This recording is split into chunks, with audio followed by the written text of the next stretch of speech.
Paris didn't give us sunshine that day, it gave us something better. A rainy afternoon became the perfect excuse to step inside the world's most famous museum, the Louvre. What we found? A hidden fortress, world-famous masterpieces, and a reality we didn't expect.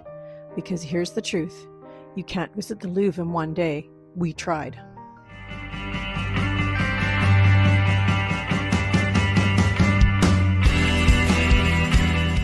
Our time slot for the Louvre, Paris, was at 2:30 p.m., pre-booked via Expedia.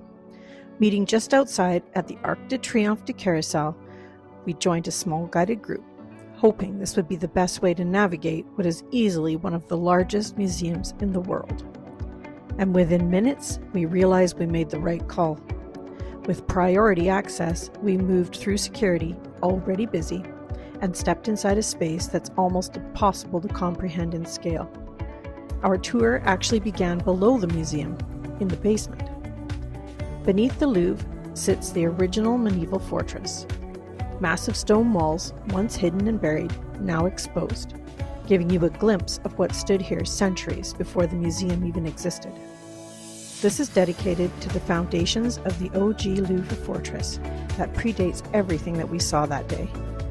The Louvre fortress was built by King Philippe, August 1190, but was destroyed during the Renaissance when King Francois I leveled it to begin creating the Louvre we see today. From there, we moved into the galleries and straight into some of the most famous works in the world. We saw a lot of Greek art, including the statue of Athena, warrior goddess, Venus de Milo, Centaur, and Cupid. The gilded halls and ceiling of the Diana room showed Hercules obtaining a golden horned doe from Diana. These were perfectly maintained and glowed in their richness.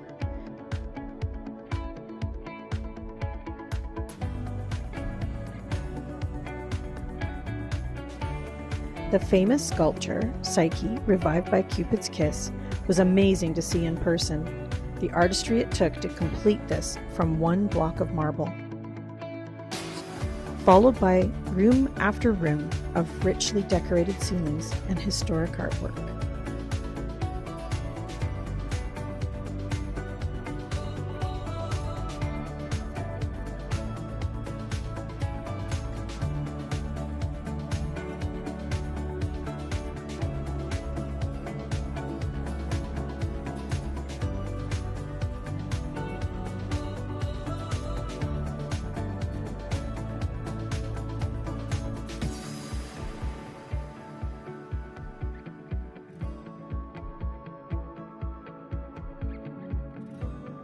Then the moment everyone comes for, the Mona Lisa.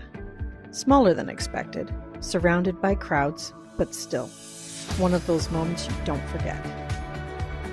Painted by Leonardo da Vinci in the early 1500s, the Mona Lisa is the world's most famous painting.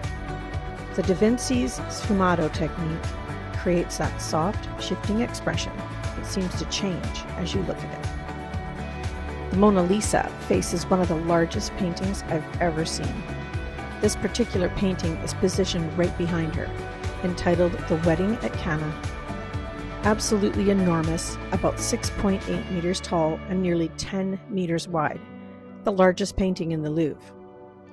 This was created in 1563 by Paolo Veronese. It depicts the biblical story where Jesus turns water into wine at a wedding feast. Amazingly, I also noticed that most people missed it because of the wee Mona Lisa.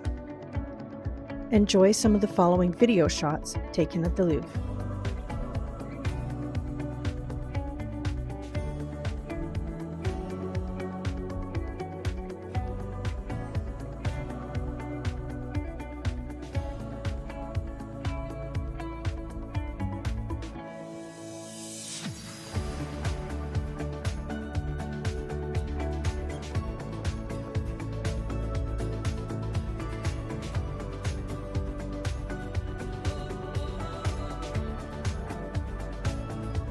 We both thoroughly enjoyed the tour and wish we had more time to see many more exhibits.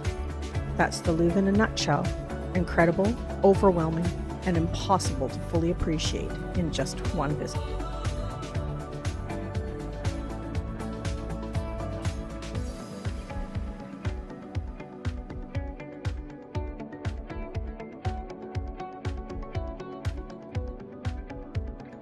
The downside at this time slot was the intensity of the crowds. It was packed. Despite that, it was well worth the visit. As we left the Louvre, we caught a taxi back to our apartment and enjoyed the rest of the evening. We will certainly remember our visit, including seeing the Mona Lisa. You don't complete the Louvre, you come back, and next time you explore a different part of it. And that alone is reason enough for a return ticket. Thank you for watching, and if you've not yet subscribed, we'd appreciate your support.